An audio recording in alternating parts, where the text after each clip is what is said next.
자, 여러분 안녕하세요. 오늘은 가슴이 하나도 아프지 않은데 심근경색이라고 하는 주제에 대해서 말씀드리도록 하겠습니다. 자, 제가 이제 예전에 순환기내과에서 전임의로 좀 근무를 한 적이 있습니다. 저는 약간 특이한 게 순환기내과도 전임의로 근무를 했었고 소화기내과에서도 이제 전임의로 근무를 했었습니다. 예전에는 이제 제가 이런 이제 약간 되게 특이한 경력을 가지고 있는 유일한 사람이다 이렇게 생각을 했었는데, 최근에 이제 주위를 둘러보면 되게 많습니다. 이런 이제 경력을 가지신 분들이. 그래서 널려 있는데요. 어쨌든 그러다 보니까 이제 여러분들께 조금 더 다양한 주제에 대해서 이렇게 얘기를 드릴 수 있는 그런 장점이 있습니다. 그래서 오늘은 그 중에 이제 하나인데요. 제가 예전에 이제 근무를 할 때 이 순환기 전임의로 근무를 하면 많이 하는 일 중에 하나가 뭐냐면 컨설트라는 것을 보는 겁니다. 그러니까 이제 이거는 다른 과에서 뭔가 이 심장과 관련된 문제가 발생을 했는데 이쪽 전문은 아니잖아요. 그런 경우에 이제 이 전문가한테 좀 환자를 봐달라, 뭐가 문제인지 좀 보고 약 같은 거 필요하면 처방해주고 이렇게 의뢰를 내는 겁니다. 그걸 이제 전임의가 봐요. 그래서 이제 제가 이걸 이제 봤을 때의 이야기인데요. 요런 식으로 이제 컨설트가 난 거예요. 제가 안지호방에서 계속 일을 하고 있었는데, 자, 이런 식으로 이제 편지가 날라온 거죠. 자, 선생님, 저는 땡땡땡 레지던트 누구누구누구입니다. 무슨, 환자분의 상황에 대해서 여쭤보기 위해서 컨설트 드립니다. 이러면서 하는데, 핵심 내용이 뭐였냐면, 환자분이 ST 엘리베이션, 심전도상에서 이제 ST 엘리베이션이 있어서 급성 심근경색이 의심이 돼가지고, 의뢰드립니다. 이렇게 감사합니다. 이러면 배상 이렇게 딱 편지가 이제 날라온 거죠. 물론 이 진짜 편지는 아니고 컴퓨터로 이제 이렇게 날라왔습니다. 근데 저는 이걸 보고 되게 이제 좀 약간 이상하다라는 느낌이 들었는데, 그러니까 이쪽 좀 아시는 분들은 이게 되게 이상한 상황이라는 거를 아실 거예요. 이게 왜 그러냐면은요. 자, 만약 이게 진짜 맞다고 생각을 해봅시다. 그러면은 ST 엘리베이션이 있어서 만약에 급성 심근경색이잖아요. ST 엘리베이션이라는 거는 심전도에서 얘가 이제 심전도가 이렇게 생겼는데, 심장 리듬이 여기가 이제 ST거든요. 여기가 이제 올라간 이런 상황입니다. 여기가 이렇게 올라간 거죠. 이 상황이 이제 ST 엘리베이션이에요. 이 심전도가 이렇게 됐을 때는 급성 심근경색을 의심할 수 있습니다. 이게 잘못된 건 아니에요. 근데 이제 문제는 뭐냐면 이건 되게 위급한, 그러니까 초응급 상황입니다. 예. 그러니까 이게 진짜 맞다면 60에서 90분 이내에 뭘 해줘야 되냐면 재관류를 해줘야 되는 거예요. 재관류. 그러니까 여러분 심장이 이렇게 뛰고 있는데 이 심장에 피를 공급하는 혈관이 관상동맥, 이 세 가닥 간다고 했죠. 이 관상동맥 어딘가가 막힌 상황이에요. 막힌 상황. 그럼 이쪽 피가 하나도 못 갈 거 아니에요. 하나도. 그러면 이쪽 다 죽을 거 아니에요. 그러면 이거 빨리 뚫어줘야지 조금이라도 살겠죠. 네, 되게 초응급 상황인데 편지로 이걸 갖다 그냥 했다. 되게 이상하죠. 네, 그래서 제가 전화를 걸었습니다. 이 레지던트 분한테 전화를 걸어가지고 어떻게 해서 상황인지 알아보려고 전화를 걸었는데 전화 안 받았어요.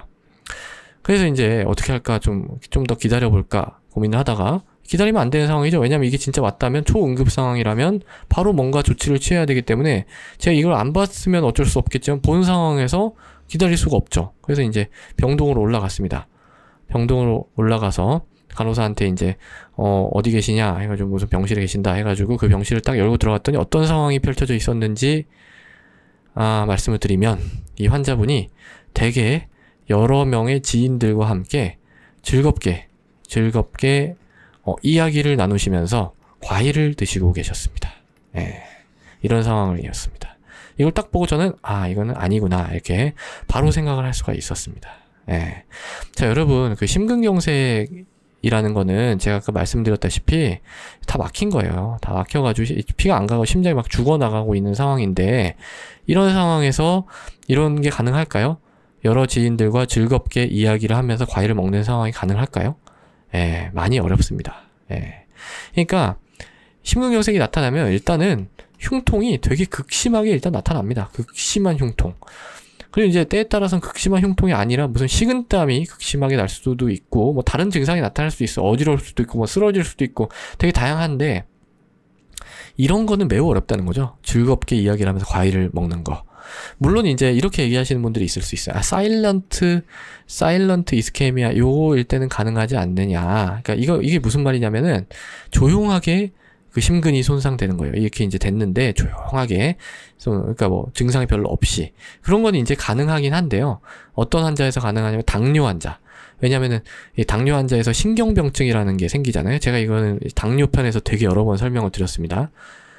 당뇨가 이제 당이 신경을 망가뜨립니다. 그래서 이 신경을 망가뜨리면 아파도 아픔을 느끼지 못해요.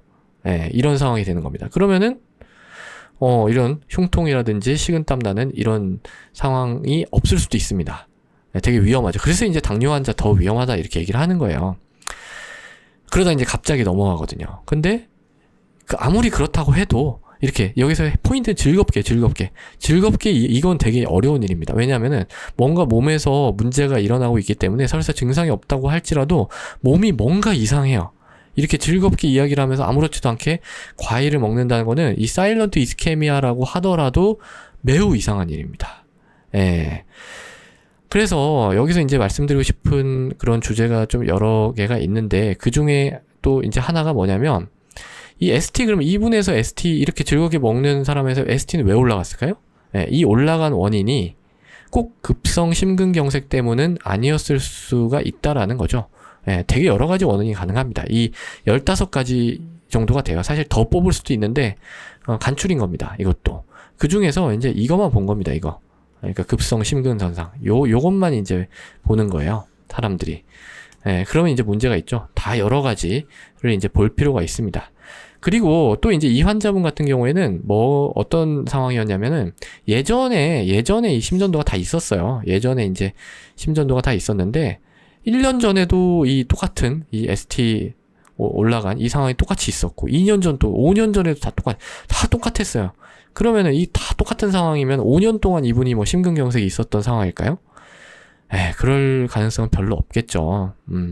그래서 이 이제 상황을 놓고 몇 가지 잘못에 대해서 말씀을 드리자면, 일단 첫 번째는 이거예요. 뭐 모를 수 있죠. 이제 전공의 근무를 하고 이 배우는 과정이다 보니까 모를 수 있습니다. 그렇기 때문에 이런 컨설트 내는 거잖아요. 그렇지만 본인이 일단 ST 엘리베이션이 있어서 급성 심근경색을 의심을 했다면, 만약 이 상황이라면 달려와서 얘기를 하거나 전화를 해야지, 이렇게 편지만 뜩 남겨놓고 그냥 나 몰라라? 물론 나 몰라라까지는 아니지만 이 초응급 상황에 대한 인식이 별로 없었다라는 점은 매우 잘못된 점이죠. 만약에 제가 이제 진짜로 이게 맞았는데 제가 이 편지를 보지 않고, 편지는 뭐 확인을 늦게 할 수도 있는 거거든요. 그래서 뭐 밤에 이걸 봤다. 그러면 이미 이 시간은 넘어가 버리고 끝난 거예요. 그래서 이거는 잘못된 거고요. 그다음에 두 번째, 심근경색에서 여러 지인과 함께 즐겁게 이야기를 나누면서 과일을 먹는 게 과연 심근경색에서 흔한 증상인가? 이거에 대해서 한 번쯤 생각을 해볼 필요가 있었겠죠? 그게 이제 두 번째고요. 그 다음에 이제 세 번째는 뭐냐면, 예전에, 그럼 이 심전도 이상하잖아요. 그럼 예전에 이렇게 괜찮았던 분이 이렇게 변한 것인지, 아니면 예전부터 이랬던 분이 계속 이런 것인지, 그거에 대해서 좀 생각을 해볼 필요가 있었다라는 점입니다. 그래서 이제 제가 이제 요 상황에 대해서는 뭐 이제 환자분께 말씀을 드리고 큰 이상이 없다, 이렇게 이제 뭐 이것 저것도 혹시나 해서 확인을 해봤는데 심초음파도 아무 이상도 없었고, 뭐 다른 어떤 검사에서도 별 이상이 없었습니다. 그래서 이제 환자분께 말씀을 드리고 저는 그냥 나와서 이제 이분께 전화를 했죠. 왜냐하면은 잘못된 걸 알려드려야 될 거 아니에요. 그랬는데 전화를 받지 않았습니다. 그래서 뭐 제가 이제 되게 옛날 같았으면은 끈질기게 이제 이 주치의를 찾아가서 뭐 좀 약간 훈계를 했겠지만 별로 그러지 않았습니다. 요새는 좀 그러면 안 되는 그런 이제 분위기입니다. 사실 요새라기보다는 이 일도 되게 오래전 일이긴 한데요. 제가 이제 이런 것들을 생각을 하면서 좀 느끼는 점은요. 물론 이제 상급자가 하급자를 이유 없이 갈구거나 뭐 그런 거는 좀 잘못됐다고 생각을 합니다. 특히나 뭐 인격 모독을 하거나 좀 무슨 욕을 한다든지, 뭐 물건을 이건 말도 안 되는 거죠. 이런 건 없어져야 됩니다. 없어져야 된다고 생각을 하는데, 어떤 명확한 잘못에 대해서 그것을 지적하고 그것에 대해서 고쳐 나갈 수 있는 방향으로 이야기를 해주는 거는 필요하다고 봅니다. 왜냐하면 이걸 이제 계속 모른다면 이분은 계속 이런 식으로 잘못을 유지를 해 나가겠죠. 물론 뭐 심장 쪽이 아니니까 모를 수 있습니다. 그렇지만은 의사생활을 하다 보면 여러 다양한 환자들을 만날 테고, 그런 환자분 좀 넓게 지식을 가져야 된다라는 측면에서는 이런 점에 대해서 모르고 있다는 것이 그때 배울 수 있었는데 배우지 못한 그런 케이스가 되겠죠. 자, 그래서 오늘은 가슴이 하나도 아프지 않은데 심근경색이라고 하는 주제에 대해서 말씀드렸습니다. 감사합니다.